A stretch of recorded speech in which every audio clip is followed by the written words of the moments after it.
Welcome to my channel, Everyday English Lab. Hello everyone, and welcome back to Everyday English Lab, where learning English is easy and fun. I'm Sarah. Hello, Sarah. Hi, everyone. It's wonderful to be here today. Hi Tom, how are you doing today? I'm doing great, thank you. I feel very excited about our topic today. How are you? I'm excellent. I had my morning coffee, and I'm ready to talk about something really important. Oh, what is it? I'm curious. Today we're going to talk about how to think in English. Wow. Think in English. That sounds like a dream for English learners. It is a dream for many people, and today we're going to make that dream possible. I love that. This is going to be helpful for everyone. It really is. But before we start, we have a small request for everyone listening. Yes, if you're enjoying our podcast, please take 1 second to click the like button. A like helps us so much. It tells us you're enjoying the content. And please subscribe to Everyday English Lab. When you subscribe, you never miss our new episodes. And if you know someone who's learning English, please share this episode with them. Sharing helps everyone learn together. Thank you so much. Okay, Tom, let's start. When you first started learning English, did you translate everything in your head? Oh, yes. Every single word. It was exhausting. I can imagine. Tell me what that was like. Well, someone would ask me a question in English.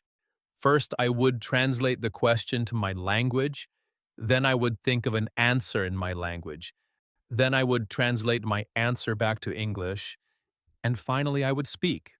Wow, that's a lot of steps. It was so slow.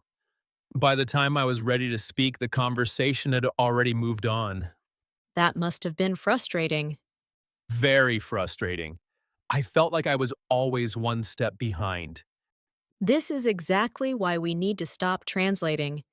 And that's our first big tip today. Stop translating.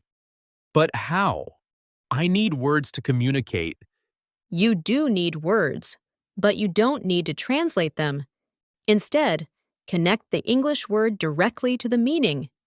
Connect directly? What do you mean? Use pictures in your mind.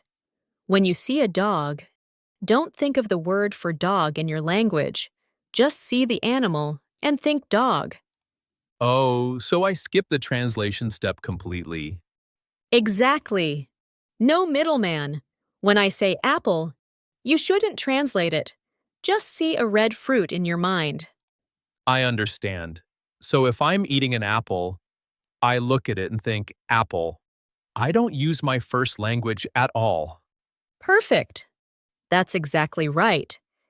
You're building a direct connection between the object and the English word. This is like creating a new English brain. Yes, a new English brain. I love that phrase. Okay, but pictures work well for objects like apple or dog. What about actions? What about verbs? Great question. For actions, we use a different technique. You become the narrator of your own life. The narrator? Like in a movie? Yes, exactly like in a movie. You describe what you're doing as you do it. Can you give me an example? Of course.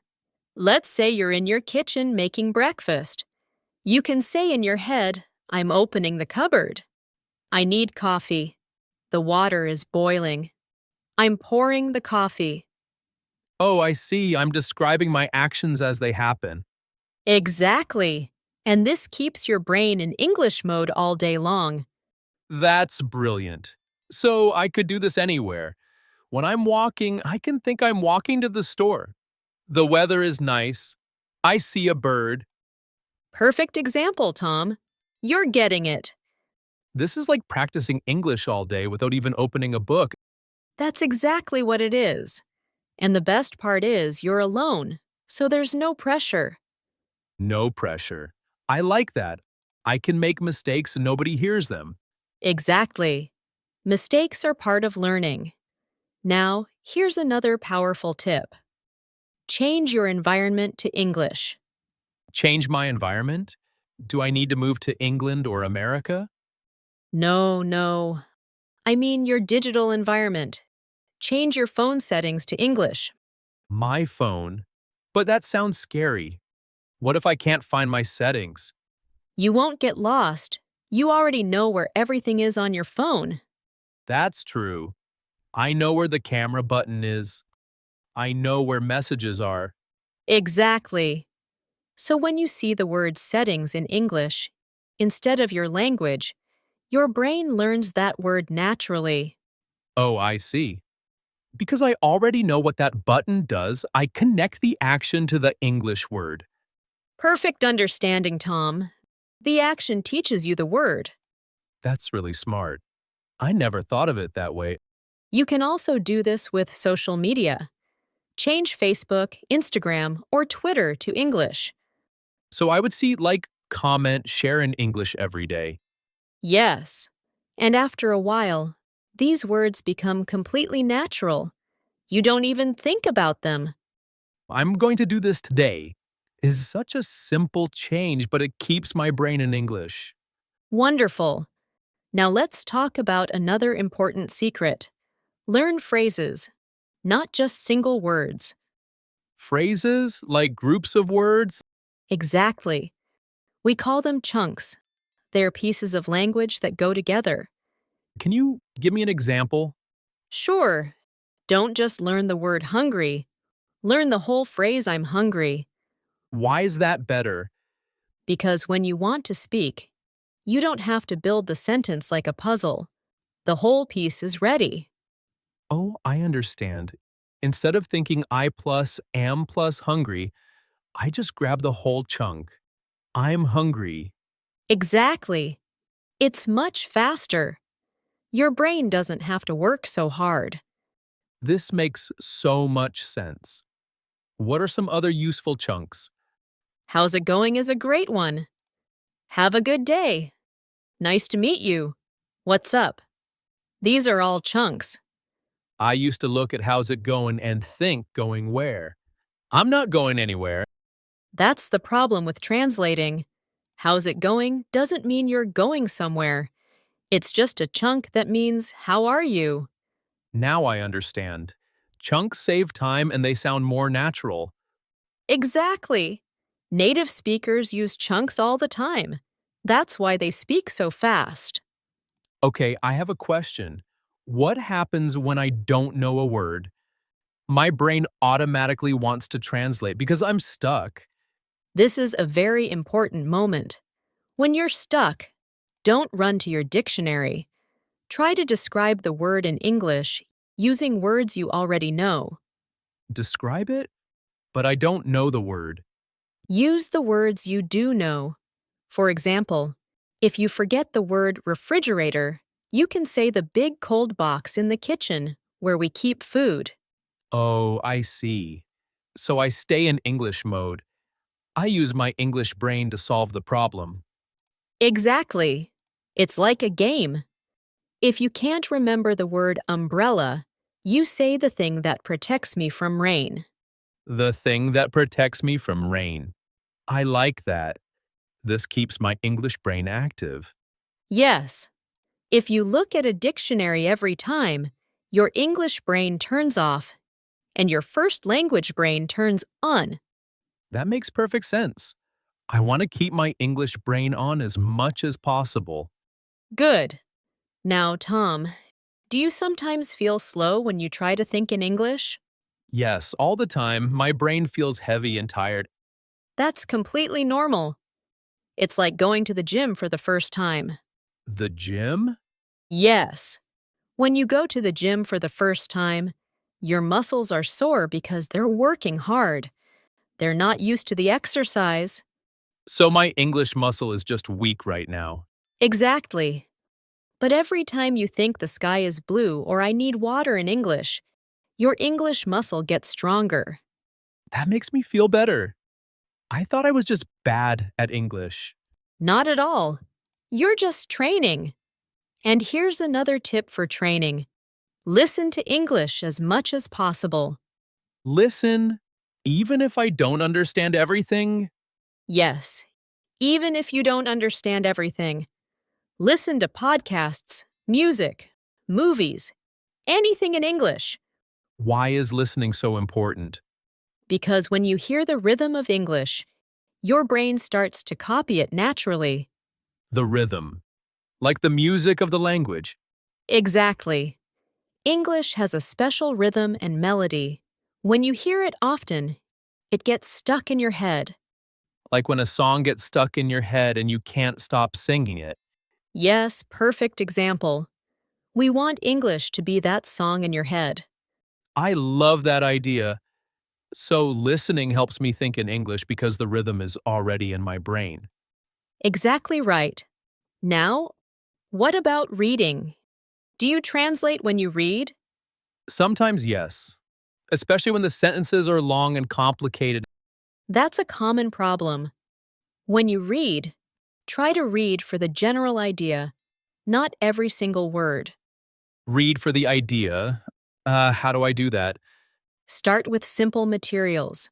Read books for children or news articles for English learners. If you understand 70 or 80% of the words, you can guess the rest. Guess? Is that okay? I thought I had to know every word. No, guessing is actually a superpower. When you guess from context, you're thinking in English. Really? Guessing is good? Very good. Let me give you an example. If you read the man sat on the sofa and you don't know the word sofa, but you see a picture of a man sitting on a big comfortable chair, you can guess what sofa means. Oh, so I use the context clues to figure it out. Exactly. And now you learn the word sofa without using a dictionary. That's a permanent win for your English brain. I feel more confident already. Thinking in English isn't about being perfect. It's about building habits. You said it perfectly, Tom. It's about small daily habits. Like talking to myself in the kitchen or changing my phone settings. Yes, and being brave enough to make mistakes. Even talking to your pet in English is great practice. My cat loves when I speak English to her. She doesn't understand, but she likes my voice. See? She's a good English friend. Sarah, we've talked about so many helpful tips today. My head is full of good ideas. That's wonderful. Remember, thinking in English is a journey. It doesn't happen overnight. No, but it starts with one small thought. Maybe just I'm happy or the weather is nice. Exactly. One thought at a time, one sentence at a time. And before you know it, you're thinking whole conversations in English. That's the goal. And it's definitely possible for everyone listening. I believe that. This conversation made me realize that thinking in English is much simpler than I thought. It is simple, but simple doesn't mean easy. It takes practice. Daily practice, even just 5 or 10 minutes a day. Yes, consistency is more important than the amount of time. 5 minutes every day is better than 1 hour once a week. Much better. The brain needs regular exercise, not occasional workouts. I'm going to start today. I'm going to narrate my evening. I'm cooking dinner. I'm washing dishes. I'm watching TV. Perfect, Tom. That's exactly how to start. You know, I used to think that thinking in English was only for advanced students. Many people think that, but it's actually for everyone, even beginners. Really? Beginners can think in English? Absolutely. Beginners can think simple sentences. I'm hungry. I'm tired. The sun is bright. These are all perfect English thoughts. That's so encouraging. So I don't need to wait until my English is perfect. Never wait for perfection. Start now with what you know. Start now. I like that advice. And remember, your first language will always try to sneak back in. That's normal. So if I catch myself translating, I shouldn't feel bad. Not at all. Just notice it and gently switch back to English. Be kind to yourself. Be kind to myself. That's important to remember. Learning a language is hard work. Celebrate small victories. Like celebrating when I describe my whole morning routine in English. Exactly. That's a huge victory. This has been such a helpful conversation. I feel motivated to practice. I'm so glad, Tom, and I hope everyone listening feels the same way. Before we finish, let's review the main tips one more time. Good idea. First, stop translating. Connect English words directly to images and meanings. Second, become the narrator of your life. Describe what you're doing as you do it. Third, change your digital environment to English. Your phone, your social media, everything. Fourth, learn chunks instead of single words. Phrases like I'm hungry or how's it going. Fifth, when you don't know a word, describe it in English. Don't run to your dictionary. Sixth, listen to English constantly. Let the rhythm get stuck in your head. And seventh, read for ideas, not individual words. Guessing from context is a valuable skill. These are all such practical tips. Anyone can do these. That's exactly right. These aren't complicated theories. They're simple actions you can start today. I'm excited to try all of them. Me too. Well, Tom, look at the time. We've been talking for a while. Time really flies when you're having a good conversation. It does. I enjoyed this so much. Me too. Thank you for sharing all these wonderful tips. Thank you for being such a great guest and asking excellent questions. Before we go, we should ask our listeners a question. Oh, yes. Good idea. Let's hear from everyone. So here's our question for you. Which tip are you going to try first? Are you going to change your phone settings? Are you going to narrate your day? Or maybe you're going to start learning chunks? Please leave a comment below and tell us. We love reading your comments. We really do. And we try to reply to as many as possible. Also, don't forget to subscribe to Everyday English Lab if you haven't already. And give this episode a like if you found it helpful. And please share it with anyone who's learning English. Let's help each other. Thank you so much for listening, everyone. You are all doing an amazing job with your English. Yes, keep practicing. Keep thinking in English. Even small steps matter. We believe in you. We'll see you in the next episode. Goodbye, everyone. Bye for now. Happy learning.